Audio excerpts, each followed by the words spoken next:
This week on Ask Dan Windows, we're going to talk about those new high-end Lumias from Microsoft, a bit about the Band 2 and waterproofing, and does Windows Central have a universal app coming out? Stay tuned.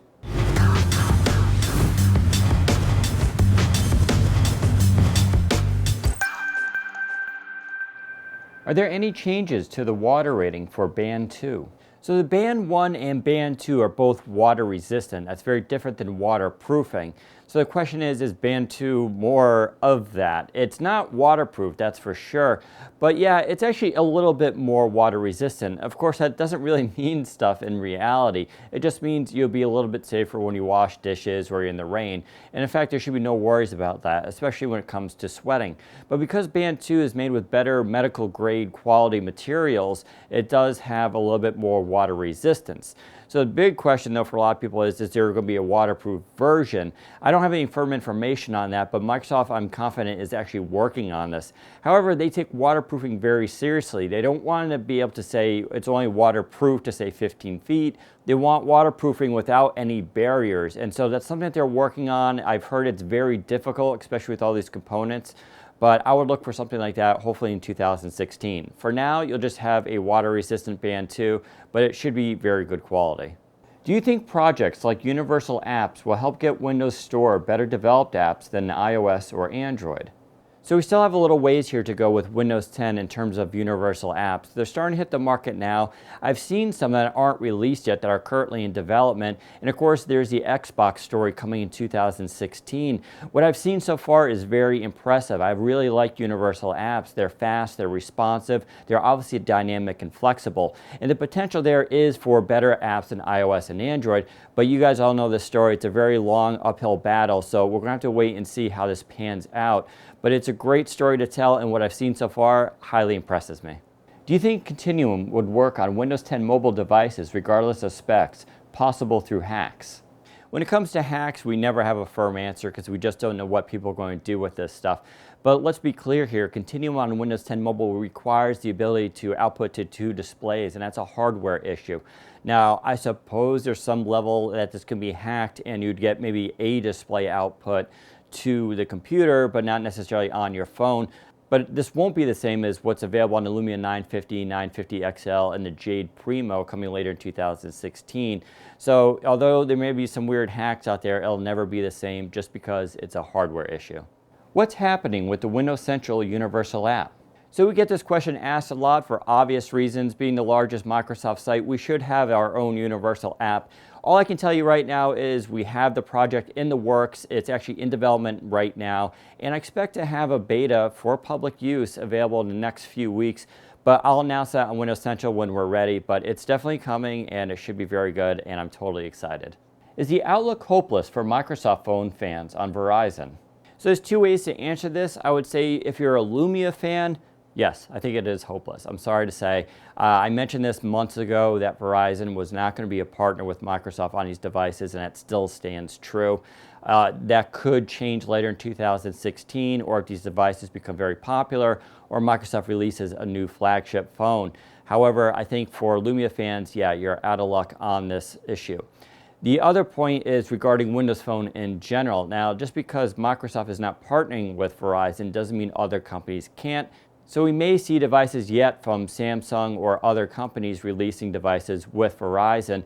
After all, we have seen Verizon team up with Samsung and LG in the past, and that could still happen here. So all hope isn't lost unless you're totally a Lumia fan. Then yes, I would think about switching carriers or looking at alternatives. For the little time you spent with the 950s, does the camera match the snapper on the Samsung Galaxy S6 and Note 5?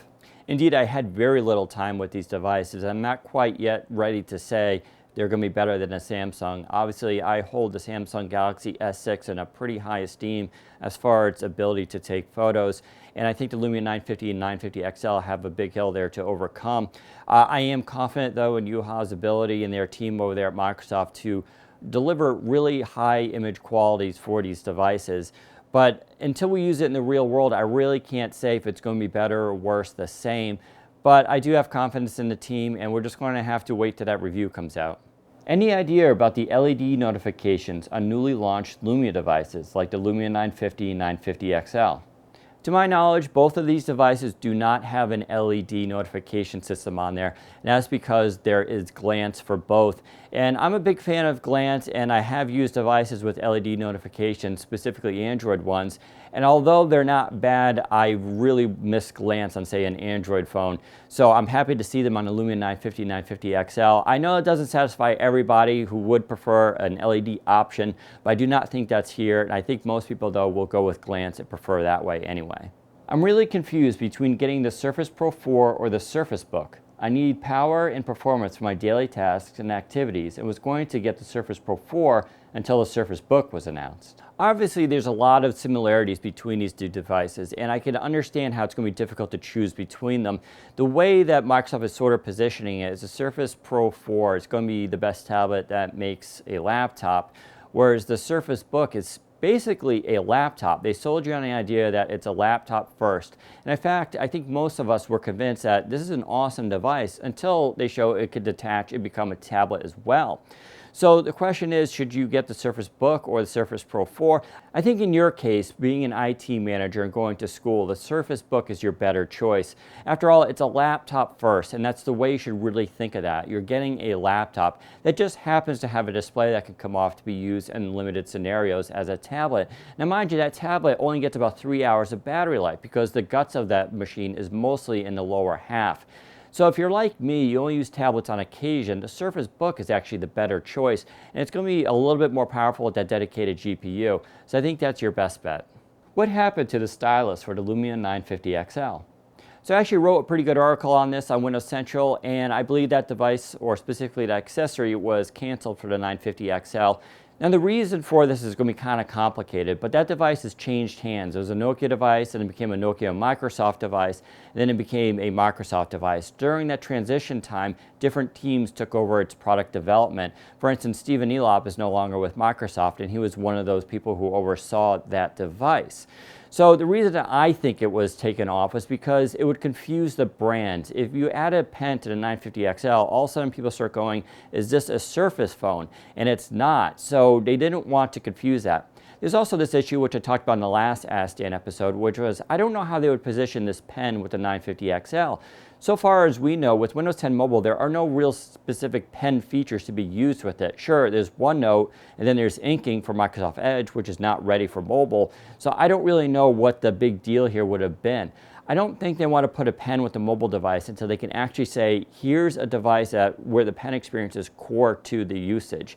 And until they can tell that story, which would ideally be a Surface phone, I don't think they just want to sully the brand and mix things up between a Surface brand and Lumia one. Why did Microsoft make its Band series focus on fitness, where they could have added more smartwatch features to it to appeal to more people? Why does the Microsoft Band 2 not run Windows 10? All right, so this is obviously a pretty long question. I'll try to answer both. When it comes to the Microsoft Band, I actually do view it more like a smart watch than a fitness accessory. Now, I'm a big Fitbit user, but I happen to really like the Band as a phone companion. It's really good for notifications, checking the weather, seeing my latest appointment, and doing all of those things. And in fact, it works very well. And you just happen to be able to use it for fitness stuff, and that too is getting a lot better with the Band 2.